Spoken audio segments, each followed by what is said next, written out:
하나님 주시는 은혜와 평강으로 충만하시기를 바랍니다.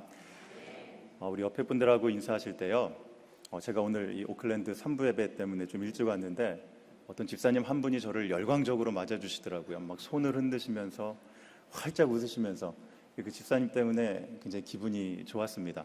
우리 옆에 분들과 인사하실 때 앞뒤 좌우 활짝 웃으시면서 우리 그리스도인들의 궁극적인 소원이죠. 우리 샬롬, 평안, 우리 한번 같이 인사하시겠습니다. 샬롬. 감사합니다. 이제 담임 목사님 안식년으로 이제 또 출타하셨고요. 이제 3월부터 저희 부교육자들이 돌아가면서 설교를 하게 되었습니다. 감사하게 3월 첫 주 설교를 또 저에게 이렇게 맡겨주셔서 여러분들 또 이렇게 뵐 수 있어서 얼마나 기쁘고 반가운지 모르겠는데요. 이 한 가지 조금 달라진 것은, 그동안에는 이 설교자 한 사람이 펠팍과 이 오크를 이렇게 오고 가며 말씀을 전했는데요.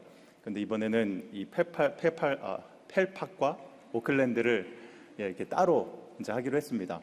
그래서 오늘 김성영 목사님께서 펠팍에서 이렇게 또 은혜로운 말씀 전해주셨고요.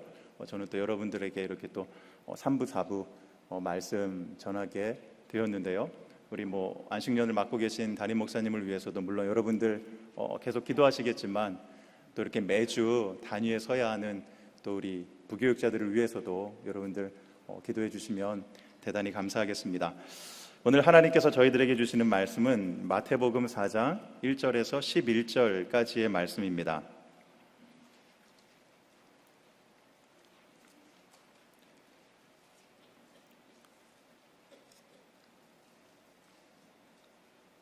마태복음 4장 1절에서 11절까지의 말씀인데요. 우리 다 찾으셨으면 자매님들과 형제님들이 한 절씩 교독하시고 마지막 절은 다 같이 읽도록 하겠습니다. 읽기를 시작합니다. 그때 예수께서 성령에게 이끌리어 마귀에게 시험을 받으러 광야로 가사 40일을 밤낮으로 금식하신 후에 줄이신지라. 시험하는 자가 예수께서 대답하여 이르시되 기록되었으되 사람이 떡으로만 살 것이 아니요 하나님의 입으로부터 나오는 모든 말씀으로 살 것이라 하였느니라 하시니, 이에 마귀가 예수를 거룩한 성으로 데려다가 성전 꼭대기에 세우고 이르되 내가 만일 하나님의 아들이여든 뛰어내리라. 기록되었으되 그가 너를 위하여 그의 자녀들을 명하시리니 그들이 손으로 너를 받들어 발이 돌에 부딪히지 않게 하리로다 하였느니라. 예수께서 이르시되 또 기록되었으되 주 너의 하나님을 시험하지 말라 하였느니라 하시니, 마귀가 또 그를 데리고 지극히 높은 산으로 가서 천하만국과 그 영광을 보여 이르되 만일 내게 엎드릴 것을 내게 주리라. 이에 예수께서 말씀하시되 사탄아 물러가라. 기록되었으되 주 너의 하나님께 경배하고 다만 그를 섬기라 하였느니라. 이에 마귀는 예수를 떠나고 천사들이 나와서 수종드니라. 아멘. 목사이자 작가였던 찰스 셸도니 쓴 예수님이라면 어떻게 하실까라는 베스트셀러가 있습니다. 내용을 한번 간추려 보면, 실직한 어느 노숙자의 죽음으로 인해 레이몬드 제1교회의 맥스웰 목사와 또 교인들은 큰 충격에 빠지고 말았습니다. 겉으로는 남부럽지 않은 사회적인 지위와 또 부와 명예를 가졌지만, 그들이 정말 예수 그리스도의 제자인가라는 질문에는 답하기가 매우 어려웠기 때문입니다. 주일이면 어김없이 교회로 모였지만 가난하고 소외된 이들에게 무관심하고, 또 형식과 체면, 허영과 세상적 욕망에 이끌려 사는 자신들의 모습을 보게 되었습니다.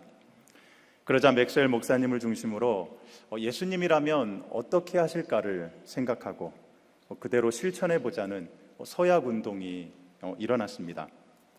더 이상 형식적인 신앙이 아닌 예수 그리스도의 참된 제자가 되기 위한 영적 싸움이 일어나게 된 것입니다. 그리고 성도들은 이전에는 느끼지 못했던 성령의 도우심과 또 신앙생활의 기쁨을 비로소야 갖게 되었습니다. 그리스도의 제자가 된다는 것으로 겪는 불이익과 고난도 있었지만, 그것을 뛰어넘을 수 있는 영적인 힘이 그들 안에 내재되었다는 것입니다. 오늘은 사순절을 시작하고 맞는 첫 번째 주일입니다. 사순절은 부활절 전 어떤 40일의 기간을 말하는데요. 예수님께서 당하셨던 고난을 기념하고 또 그 고난에 동참하는 절기입니다. 이 기간에는 금식과 자기 절제 그리고 회개의 시간을 갖게 되죠. 여러분들 가운데에도 사순절을 맞아 이 예수님의 고난에 동참하는 분들이 많이 계실 줄 압니다. 금식이나 좋아하는 일들 중에 하나를 포기하는 것이죠. 이와 같은 육신의 욕구를 억제하는 것, 그러면서 예수님의 고난에 동참하는 것이 얼마나 귀하고 감사한 일인지 모릅니다. 하지만 이번 사순절이 단순히 육신의 욕구를 참고 절제하는 시간만으로 끝나지는 말아야 합니다. 매년 돌아오는 절기에 어떤 종교적인 형식과 또 의무로서 예수님의 고난에 동참하는 것이 아닙니다. 이 시간을 통해서 나의 삶이 다시 한번 새롭게 변화되는 축복의 시간이 되어야 할 줄 믿습니다.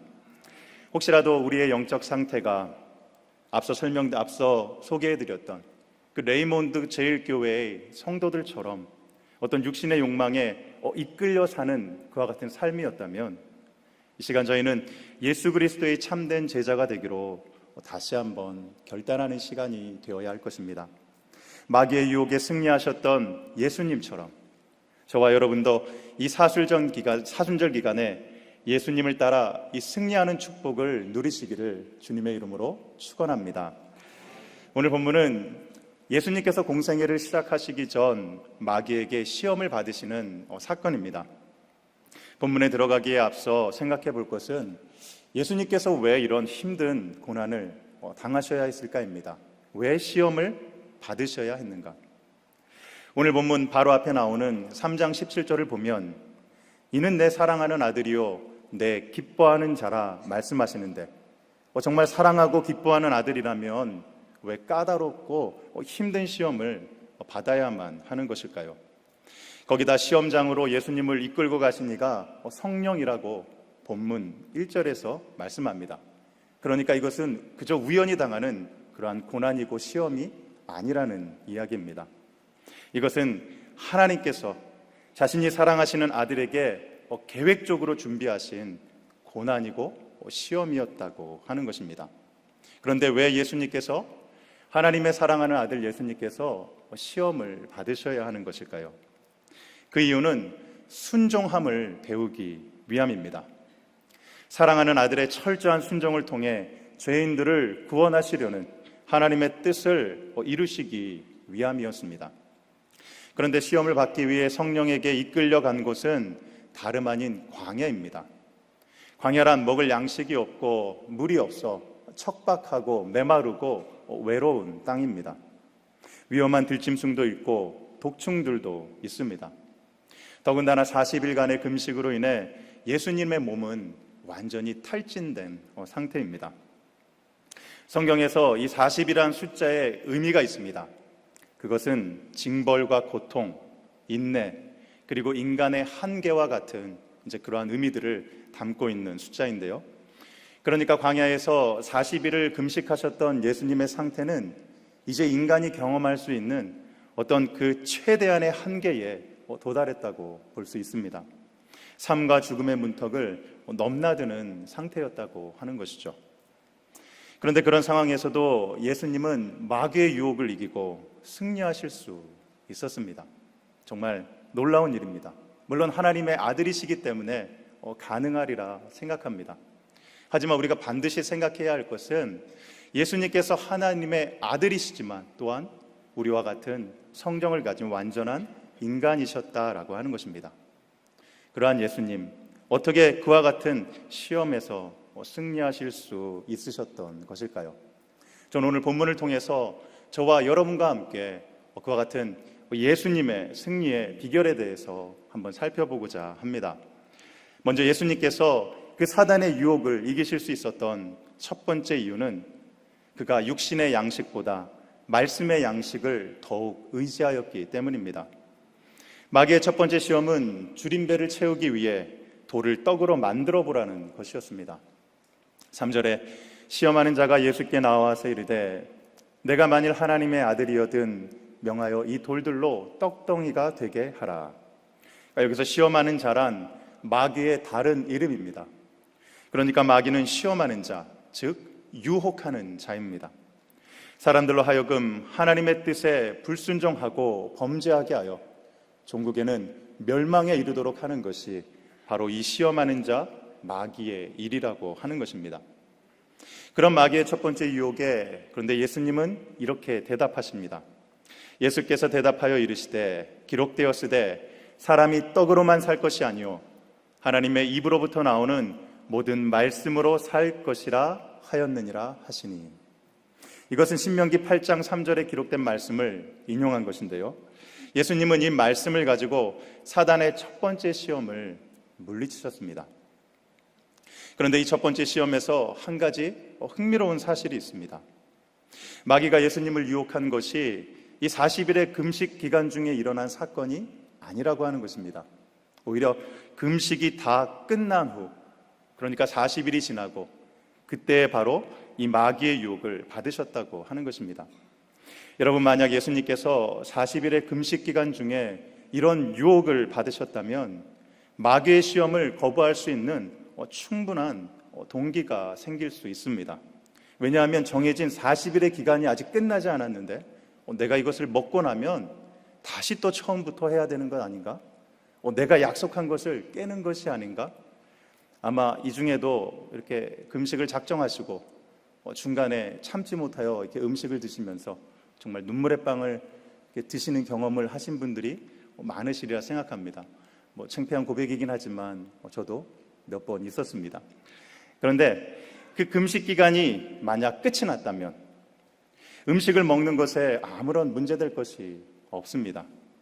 하나님의 아들이신 예수님께서 능력을 발휘하여 돌을 떡으로 만드셔서 드셨다 한들 무엇이 문제이겠습니까? 이제 40일의 금식도 끝이 났으니 음식을 먹는 것에서 아주 자유로우셨다고 하는 것입니다. 그런데 예수님은 그리하지 않으셨습니다. 그리고 사람이 떡으로만 사는 것이 아니요 하나님의 입으로부터 나오는 모든 말씀으로 살 것이라 말씀하셨습니다. 그러니까 이 말은 육의 양식은 필요 없고 영의 양식만 필요하다는 것이 아니죠. 육신의 양식도 필요합니다. 하지만 그것만이 전부가 아니라는 것을 말씀해 주시고 있습니다. 우리의 영을 위해 하나님의 말씀의 양식이 반드시 필요하다는 말씀입니다. 육신을 위한 양식이 선택이 아니듯 영을 위한 하나님의 말씀도 선택이 아닌 것입니다. 육신의 사람들은 본능을 따라 살아갑니다. 육신의 필요만을 생각하죠. 그래서 배고프면 먹고 없으면 얻기 위해 몸부림을 칩니다. 하지만 영의 사람들에게는 영적인 필요를 생각합니다. 물론 육신의 필요도 중요합니다. 하지만 영의 사람들은 그 무엇보다도 영의 것을 먼저 구하고 생각하는 사람들입니다. 왜냐하면 궁극적으로는 그것이 참된 생명으로 인도해 주기 때문입니다. 바로 하나님의 말씀의 양식이죠. 예수님은 생사의 갈림길에서조차 육신의 필요보다 하늘로부터 내리는 하나님의 말씀의 양식, 그 생명의 양식을 구하셨던 것입니다. 하나님의 뜻에 자신의 생명을 의탁하고 순종하셨던 것입니다. 그러므로 하나님의 말씀은 우리의 종교 생활을 위한 입문서나 혹은 지침서 정도가 아니라고 하는 것입니다. 하나님의 말씀은 언제 어느 곳에나 어떤 상황에서도 우리가 마땅히 따라야 하는 삶의 방식입니다. 하나님의 자녀로서 이 땅을 살아가는 우리 모두의 생명과 같은 것, 그것이 바로 하나님의 말씀입니다. 하지만 마귀는 하나님의 자녀들을 끊임없이 유혹합니다.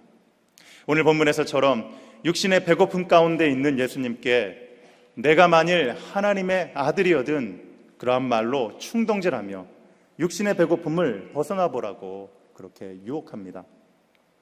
그런데 이 말은 훗날 예수님께서 십자가에 달리셨을 때에 그 예수님을 조롱하던 군중들이 외쳤던 것과 똑같은 말이었습니다.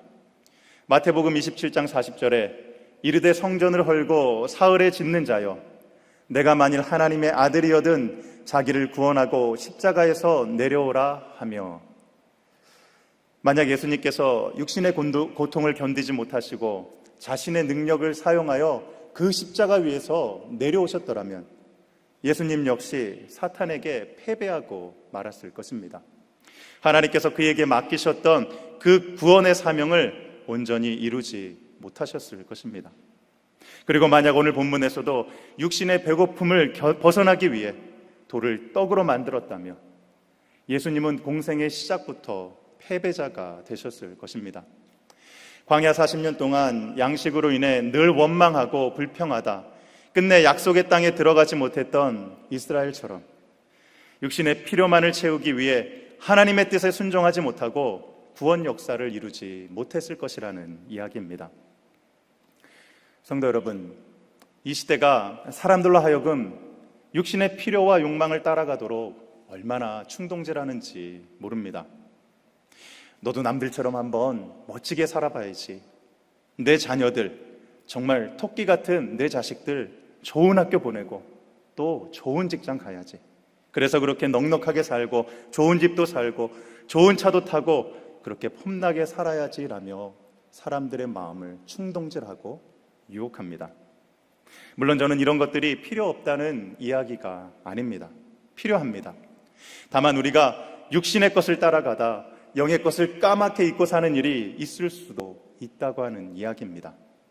육신의 양식을 위해 너무도 분주하여 하나님의 입으로부터 나오는 말씀의 양식을 먹을 시간이 없다고 하는 것이죠. 육신의 호흡은 있으나 말씀의 양식을 먹지 못하여 영적인 아사 상태에 놓이게 될 수도 있다고 하는 것입니다.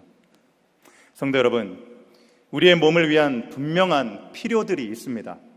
하지만 우리가 반드시 기억해야 할 것은 그 필요보다 더 필요한 것은 하나님의 말씀입니다. 우리의 삶에 참된 만족을 주는 생명의 양식, 그것이 바로 하나님의 말씀이라고 하는 것입니다. 예수님께서 하나님의 말씀으로 마귀의 유혹을 물리치셨던 것처럼 날마다 하나님의 말씀으로 육신의 욕망을 이기며 승리하시는 성도님들 되시기를 바랍니다. 예수님께서 이 마귀의 간교한 유혹 가운데 승리하실 수 있었던 두 번째 이유는 그가 온전히 하나님을 신뢰하였기 때문입니다. 마귀가 자신의 첫 번째 유혹이 실패로 돌아간 것을 보았습니다. 그리고 예수님께서 말씀으로 그 유혹을 물리치신 것도 보았습니다. 그러자 마귀도 두 번째 시험에서 하나님의 말씀을 인용합니다. 6절에 이르되 내가 만일 하나님의 아들이어든 뛰어내리라. 기록되었으되 그가 너를 위하여 그의 사자들을 명하시리니 그들이 손으로 너를 받들어 발이 돌에 부딪히지 않게 하리로다 하였느니라. 이것은 시편 91편 11절과 12절의 말씀입니다. 그런데 시편 91편은 하나님을 향한 완전한 신뢰를 고백하는 시편입니다. 하나님은 어떤 상황에서도 그를 신뢰하는 사람들을 지키시고 보호하신다는 것이죠. 마귀는 그런 말씀을 가지고 예수님을 유혹하고 있습니다. 그러자 예수님은 이렇게 또 대답하십니다. 7절에 예수께서 이르시되 또 기록되었으되 주 너의 하나님을 시험하지 말라 하였느니라 하시니, 이것은 신명기 6장 16절의 말씀입니다. 출애굽한 이스라엘 1세대가 광야에서 물을 얻지 못하게 되자 이제 하나님과 모세를 원망하게 됩니다. 그리고 그들 모두 약속의 땅에 이르지 못하고 광야를 떠돌다 죽고 말았습니다. 바로 그 사건을 모세가 회상하며 이스라엘의 다음 세대들에게 하나님을 절대로 시험하지 말라, 그렇게 주었던 권면의 말씀이었습니다. 마귀와 예수님의 모습이 마치 두 사람의 법률가가 치열한 법리 다툼을 벌이는 것 같아 보입니다. 양쪽 다 하나님의 말씀을 가지고 자신의 입장이 옳다 그렇게 밝히고 있습니다. 양쪽 다 옳은 것 같아 보입니다. 하나님을 향한 절대적인 신뢰, 또 하나님을 시험하지 않는 것, 둘 다 옳은 것 같아 보입니다. 하지만 누가 옳고 그른지를 분명히 알 수가 있습니다. 무엇을 통해서 말입니까? 바로 양쪽의 의도를 통해서입니다. 하나님의 말씀을 인용하는 마귀의 의도는 무엇입니까? 바로 예수님을 시험하여 넘어뜨리려고 하는 것입니다. 말씀을 믿고 순종하려는 것이 아니라 자신의 목적을 달성하기 위한 수단으로 말씀을 교묘하게 이용하는 것입니다. 꼭 맞는 예는 아니지만 어떻게 보면 이런 좀 상황과 좀 유사하다고도 할 수 있겠는데요. 여러분, 에베소서 5장 18절 술 취하지 말라 이는 방탕한 것이니 오직 성령으로 충만함을 받으라. 이 말씀을 들으실 때 여러분들의 관심은 어느 곳에 있으십니까? 술 취하지 말라입니까? 아니면 성령의 충만함을 받으라입니까? 여기서의 강조점은 오직 성령의 충만함을 받으라입니다. 그런데 인간의 완악한 마음이 이 말씀을 때론 이용합니다. 하나님께서 술 취하지 말라고 하셨지 언제 술 마시지 말라고 하셨나라며 이것을 술을 마실 수 있는 아주 정당한 그러한 자신의 정당성을 밝히는 그러한 말씀으로 이용한다고 하는 것입니다.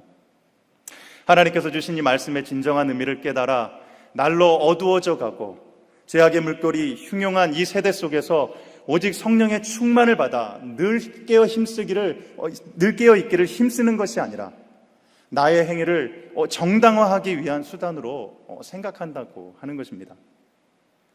저는 술 마시는 것을 정죄하는 것은 결코 아닙니다.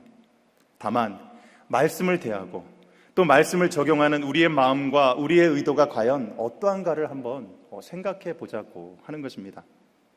나에게 하나님의 말씀에 순종할 마음이 있는지 아니면 나의 목적을 이루기 위한 도구 정도로 생각하는지를 생각해 보자고 하는 것이죠. 그렇다면 반대로 하나님의 말씀을 대하시는 예수님의 태도는 무엇입니까? 말씀을 믿고 순종하려는 것입니다. 그리고 말씀에 나타난 하나님의 그 약속을 믿고 신뢰하는 것입니다. 설령 그것이 지금은 손에 잡히지 않고 지금 당장 눈에 보이지 않더라도 말씀을 믿고 신뢰하는 것입니다. 예수님은 십자가의 죽음 뒤에 부활이 있음을 알고 계셨습니다. 그래서 그의 공생의 기간 중에 제자들에게 몇 번씩이나 말씀하셨던 일이었습니다. 하지만 아직 공생애를 시작하기 전 바로 이 시간은 아직 그와 같은 일을 한 번도 경험해 보지 못한 그러한 상황이셨습니다. 그것이 정말 가능한 것일까? 하나님께서 십자가에서 처참하게 죽은 자신을 다시 살려주실 것인지에 대한 신뢰의 문제가 남아 있었습니다.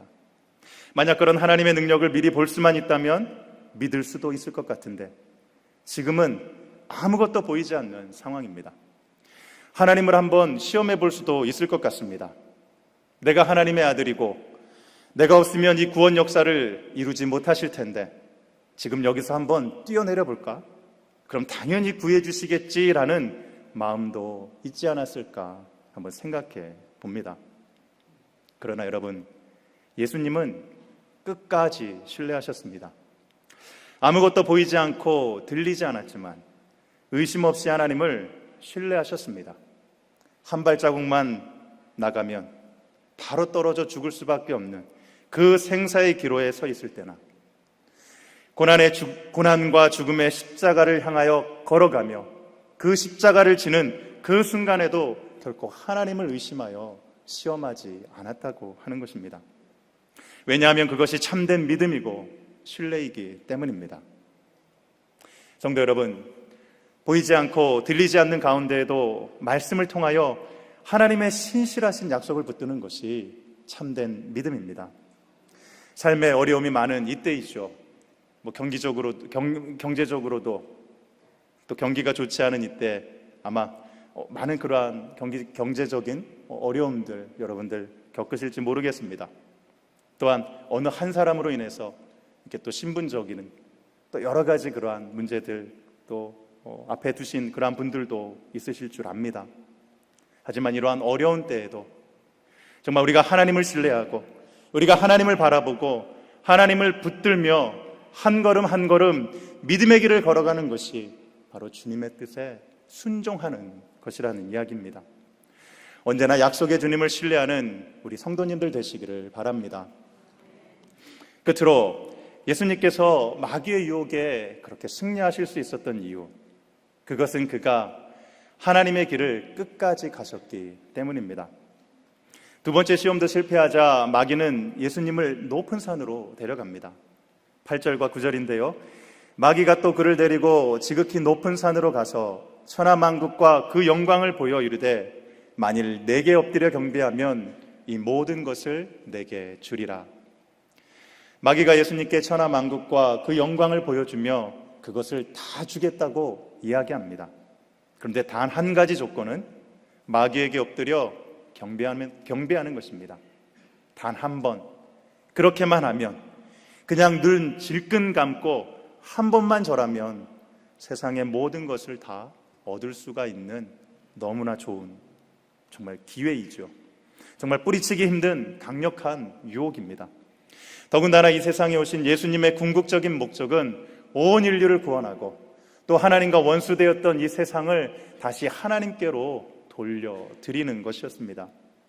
그렇다면 마귀에게 무릎 꿇고 절하는 것이야말로 그 목적을 이루기 위한 지름길이라고 말할 수 있습니다. 고통스럽고 왠지 구질구질하고 또 정말 실패한 것 같아 보이는 십자가의 길보다 더 확실하고 빠르게 그의 사명을 완수할 수 있을 것 같아 보이는 지름길이었다고 하는 것입니다. 하지만 예수님은 신명기 6장 13절의 말씀을 가지고 그 유혹을 물리치십니다. 10절에 이에 예수께서 말씀하시되 사탄아 물러가라 기록되었으되 주 너의 하나님께 경배하고 다만 그를 섬기라 하였느니라. 예수님께서는 왜 쉽고 빠른 지름길을 거부하고 멀고 험한 고난의 길을 가려고 하실까요? 그 이유는 그 길이 하나님께서 정해놓으신 길이기 때문입니다. 넓고 편안하고 화려한 길이 아니라 좁고 불편하고 때론 고통스럽기까지 한 광야와 같이 척박한 그 길이 바로 하나님께서 그의 사랑하시는 아들을 위하여 예비하신, 그 사랑하시는 아들을 인도하시는 길이었다고 하는 것입니다. 그리고 그 고난의 길에서도 하나님의 말씀에 순종하여 하나님만을 예배하고 섬기는 것, 그것이 바로 하나님을 기쁘시게 하는 길이었습니다. 성도 여러분, 하나님께서는 당신의 사랑하는 자녀들을 언제나 평탄한 길로만은 인도하지 않으십니다. 고난의 길로도 인도하시죠. 그 길을 통하여 예수님처럼 우리도 순종함을 배우게 하기 위해 예수님께서 우리를 고난의 길로, 그 하나님의 길로 우리를 인도해 가신다고 하는 사실입니다. 그 길이 보잘것없고 아무도 알아주지 않는 것 같은 그와 같은 길입니다. 너무나 힘들고 어려운 길이죠. 하지만 그 길은 하나님께서 기뻐하시는 길입니다. 또한 믿음으로 순종하며 끝까지 걸어가는 이들에게 승리를 주시는 길이라고 하는 것입니다. 마귀의 세 번째 유혹을 모두 물리치신 예수님은 천사들의 수종을 받게 되셨습니다. 11절에 이에 마귀는 예수를 떠나고 천사들이 나와서 수종드니라. 그러니까 여기서 수종든다는 것은 실제적인 섬김을 말하는 것입니다. 그냥 천사들이 나타나서 예수님의 팔 양쪽을 이렇게 붙잡고 단순히 부축하는 그런 것이 아닙니다. 광야에 있었던 엘리야에게 음식을 공급해 주셨던 것처럼 바로 천사들을 통해 예수님께 필요한 것들을 하나님께서 공급해 주셨다는 의미입니다. 이것은 마치 부모가 이 힘든 훈련을 마치고 첫 휴가를 나온 군인 아들을 반갑게 맞아주고 위로하며 맛있는 음식을 준비해 주는 것과 같은 것입니다. 저는 사형제입니다. 그런데 제가 안타깝게 몸이 좀 아파서 군대를 맨늦게 갔습니다. 그런데 이제 보니 첫째 아들 군대 갈 때는 저희 어머니 밖에까지 맨발로 나오셔서 엉엉 우십니다. 그런데 저 갈 때는 그냥 방 안에서 잘 갔다 와라 이렇게 말씀하시죠. 그리고 또 첫째 아들 첫 휴가 마치고 또 이렇게 힘든 해병대를 갔다 왔으니 얼마나 마음이 졸이셨겠습니까? 휴가 나온 아들 또 부둥켜 안고 우시며 얼마나 잘해주시는지 모릅니다. 그런데 네 번째로 군대 갔다 첫 휴가 나온 아들 잘 갔다 왔냐? 여러분, 사랑하는 자녀가 힘든 훈련을 마치고 돌아왔을 때의 그 부모의 마음이 어떠할까요? 정말 뭐래도 해주고 싶을 것입니다. 잘했다, 칭찬해주고 싶을 것입니다. 격려해주고 싶겠죠. 그리고 이제 내가 정말 다 컸구나, 이제 내가 정말 어른이구나 라고 그렇게 위로하고 격려하며 또한 용기를 북돋아 줄 것입니다. 바로 하나님께서는 40일의 금식과 마귀의 시험으로 인해 지친 예수님의 몸과 마음과 영혼을 어루만져 주시고 또한 그의 필요한 것들을 공급해 주셨습니다. 물론 예수님의 몸은 여전히 광야에 계십니다. 하지만 마귀의 시험을 이긴 예수님의 마음은 하나님 주시는 그 승리의 기쁨, 그곳으로 충만하였을 것이라는 이야기입니다. 사랑하는 성도 여러분, 육신의 배부름과 세상 영광의 자리에 있긴 하지만 마귀에게 무릎 꿇고 세상과 적당히 타협하며 정말 패배자의 마음으로, 그 우울한 마음으로, 정말 그 슬픈 마음으로 살아가는 형식적인 신앙인들이 있습니다. 하지만 반대로 육신은 여전히 광야와 같은 거칠고 메마른 땅에 있지만 날마다 하나님의 말씀을 붙들고 순종하여 승리의 기쁨으로 살아가는 신앙인들도 있습니다. 여러분들은 어떠한 신앙인의 모습으로 살아가기를 원하십니까?